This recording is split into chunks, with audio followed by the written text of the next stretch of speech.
19h-20h, Les Informés, présentés par Adil Farkan sur Beurre FM. Eh bien, on a un second sujet, c'est la chef de file. La chef de file députée à LFI, Mathilde Panot. Vous savez, elle a fait part de son souhait de désarmer les policiers municipaux et de les réintégrer dans la police nationale au profit d'une police de proximité. Il y a aussi autre chose, cette proposition, c'est aussi de supprimer les vidéosurveillances. Alors, ma question est toute simple, Karim Zeribi. Est-ce que c'est réalisable aujourd'hui, quand on voit le monde et notre société qui a complètement basculé? Parfois, je me pose la question moi-même, est-ce que Mathilde Panot n'a pas fait cette proposition en se disant que dans les quartiers populaires, parfois, les habitants ont besoin de sécurité, justement? Moi, j'avoue que je n'ai pas compris la sortie de Mathilde Panot. Je ne l'ai pas compris à double titre. D'abord, en tant qu'ancien conseiller du ministre de l'Intérieur, je connais très bien les questions de sécurité. Ce sont des questions éminemment importantes pour les Français et pour tous les Français. Quel que soit l'endroit où ils vivent, quelle que soit la génération, quelle que soit leur catégorie socio-professionnelle, les Français ont besoin de sécurité. La première des priorités, des libertés, c'est d'aller et de venir en toute sécurité. Que l'on soit une jeune femme, que l'on soit un jeune homme, que l'on soit une personne âgée, que l'on soit parent, adolescent, on a envie de vivre en toute sécurité. Et d'ailleurs, je fais une petite parenthèse. J'entends énormément de Français de toutes les origines nous dire qu'ils veulent quitter la France parce que cette question de la sécurité, donc, elle n'est pas prise en compte, elle n'est pas c'est gérée. Intéressant ce que vous dites. Je l'entends souvent, et j'entends des Français de nos origines maghrébines, à vous et à moi, qui sont partis du côté de Dubaï, du Qatar, qui sont partis et qui me disent, ils ont une expression, à chaque fois ils me disent c'est safe. On est bien là-bas parce que c'est safe. J'ai entendu ça. Ce sont des Français d'origine maghrébine qui me disent ça, et vous l'avez entendu aussi. Ça veut dire qu'au-delà d'aller chercher un pays où il y a moins de racisme, moins d'islamophobie, parce que c'est aussi ça qui rend l'air irrespirable pour ces Français-là, ils trouvent aussi, un intérêt à aller vivre dans un pays où, et il me l'explique, moi. Alors moi, je connais pas Dubaï, c'est pas un pays dans lequel je suis allé, c'est pas un pays qui m'attire, je dois vous l'avouer. Mais quand je les entends parler, ils me disent, la voiture, on laisse les clés dessus.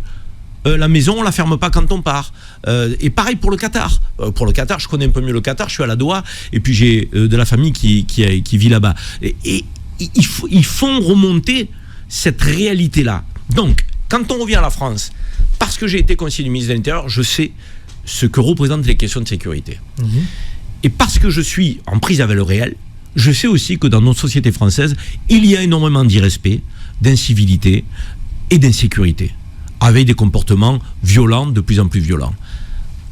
Donc je me dis, il faut que la police nationale exerce ses missions, il faut qu'on donne les moyens à la police nationale d'exercer ses missions, des effectifs, du matériel, mais il faut aussi que les maires puissent se doter d'une police municipale armée, qui est une police de proximité.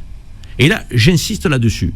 Moi, je suis favorable à ce qu'il y ait une police municipale de proximité dans les villes, aidée et accompagnée par des effectifs de la police nationale, qui seule ne peut pas tout gérer et ne peut pas tout faire. Et il faut qu'il y ait une forme de coproduction, d'addition des forces, des effectifs, pour faire en sorte que notre pays, nos villes, nos villages, soient sécurisés. Quand on dit ça, qui peut être contre? Les délinquants. Les gens honnêtes ne peuvent pas être contre cette proposition. Et dans les quartiers populaires, puisque ce sont des sujets qui nous tiennent à cœur, les gens se sentent abandonnés. Les gens veulent élever leurs enfants dans des conditions dignes de sécurité. Donc les gens veulent aller et venir en toute tranquillité, à toute heure de la nuit et du jour. Or, aujourd'hui, on voit bien qu'il y a quand même des groupes de voyous minoritaires, je le précise tout de suite, donc qui créent une forme de pression négative dans les quartiers, donc soit par les trafics de drogue, soit par les larcins, et les gens qui sont sur l'emprise de la drogue sont prêts à faire tout et n'importe quoi, avec des comportements incivils, dangereux. Donc oui, il faut prendre en compte cette question avec sérieux. La sécurité, c'est pas un petit sujet, et c'est surtout pas un sujet qu'il faut laisser à la droite extrême et à l'extrême droite. Je m'y refuse. Je suis un homme qui a le cœur à gauche, donc qui a toujours été engagé à gauche, mais je suis un homme de gauche qui est lucide avec l'évolution de notre société. Et notre société, elle a besoin d'une police de proximité, qui connaisse son territoire, qui connaisse sa population, qui ne fasse pas des contrôles aux faciès répétitifs, toujours aux mêmes personnes, aux mêmes jeunes. Donc, mais une police qui sache que là, il y a un jeune qui fait du sport dans ce quartier, là, il y a un autre qui est étudiant, là, il y a une personne âgée qui vit au 2e étage, là, il y a une famille donc qu'il faut aider, accompagner. La police, elle a un adage, c'est protéger et servir. Protéger et servir, c'est les gardiens de la paix. Ce sont des termes qui sont positifs. Il ne faut pas les rendre négatifs. Je ne comprends pas Mathilde Panot qui semble dire qu'un policier armé est un policier qui ne protégerait pas la population. Mais ça ne veut pas dire qu'il n'y a pas de bavure. Mathilde Panot confond tout. Bien sûr qu'il peut y avoir des bavures, bien sûr qu'il peut y avoir des comportements. Mais c'est pas la seule, il y a aussi les écologistes, une grosse partie, une bonne partie de la gauche, Karim Zeribi, sont contre justement, c'est pour ça que ça a provoqué une polémique. Ils sont déconnectés. Alors est-ce qu'on a une raison? Parce que s'ils sont déconnectés, ça suffit pas de dire ça, Karim Zeribi. Pour moi, on a des élus de gauche qui ne vivent pas dans les quartiers, qui ne connaissent pas la réalité des quartiers, qui veulent les voix des habitants des quartiers sans être vraiment représentatifs de ces quartiers. Et d'ailleurs, j'invite la France insoumise à réfléchir pour les municipales, à ne pas mettre des candidats parachutés dans certaines villes où on aura des listes citoyennes, souvent emmenées par des femmes et des hommes qui sont issus des territoires. Je pense à Aubervilliers, par exemple.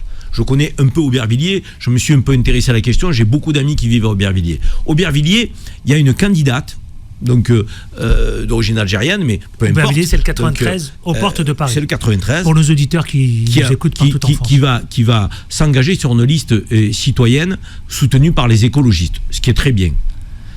On entend dire que LFI veut investir une autre personne, donc au lieu de se mettre derrière une personne qui tirera une liste citoyenne de gauche, qui peut faire basculer, parce qu'aujourd'hui, la mairie est au centre droit, et il faut effectivement qu'Aubervilliers retrouve un maire ou une maire donc, plus en phase avec les problématiques de la population, capable d'y répondre et légitime.